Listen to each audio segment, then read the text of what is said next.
وَإِذْ قَالَ إِبْرَاهِيمُ رَبِّ اجْعَلْ هَذَا بَلَدًا آمِنًا، اور یاد کرو جب ابراہیم علیہ السلام نے اپنے رب کے حضور یہ دعا کی تھی، اے اللہ اس شہر مکہ کو امن والا بنا دے، وَارْزُقْ أَهْلَهُ مِنَ الثَّمَرَاتِ، اور اس کے رہنے والے باشندوں کو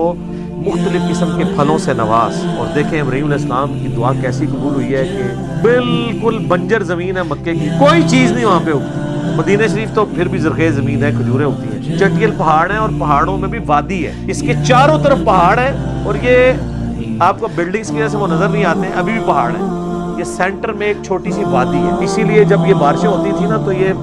تو پانی بھر جاتا تھا۔ یہ تو اب موٹریں لگی ہوئی ہیں نا، ادروائز جو باہر کی زمین ہے ایٹ لیسٹ اس سے یہ 50-60 فٹ نیچے ہے خانہ کعبہ جو باہر کی سڑکیں۔ تو اگر موٹریں نہ لگی ہو نا تو جب نہیں ہوتی تھی پہلے، آپ ذرا دیکھیں آج سے 100 سال پہلے کی تصویریں بھی ہیں، لوگ تیر کے طواف کعبہ کر رہے ہیں، پانی نکال نہیں سکتے تھے اس وقت، اتنی موٹریں نہیں ہوتی تھی،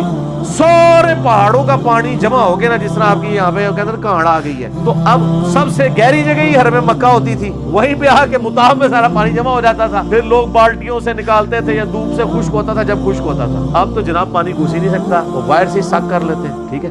ایسا زبردست، اور کوئی چیز نہیں اگتی، لیکن دنیا کا کوئی آپ فروٹ، کوئی برانڈ کھانے والا، پہننے والا، اوڑھنے والا وہاں پہ ملے گا، اور آج سے نہیں سر، صدیوں، کیونکہ وہاں کی اکانومی اس اعتبار سے تو چل رہی ہے نا کہ پوری دنیا سے لوگ وہاں آتے ہیں، تو یہ اب تھوڑا ایڈوانس دور ہے، ورنہ پہلے کیا ہوتا تھا، آپ ذرا اپنے بڑے بوڑھوں سے پوچھیں نا تو لوگ اپنے گھروں سے بیچنے والا سامان لے کے جاتے تھے۔ مثلا پوری دنیا میں جو مسالہ جاتا ہے نا وہ انڈیا، پاکستان، بنگلہ دیش، ان علاقوں کے ہیں، چاول، گندم، یہ چیزیں تو وہاں ہوتی نہیں ہیں، وہ تو بیچارے کھجور کھانے والے لوگ ہیں۔ تو یہاں سے لوگ حج پہ جب جاتے تھے نا تو اپنے قافلوں پہ سامان لاد کے لے جاتے تھے، وہاں جا کے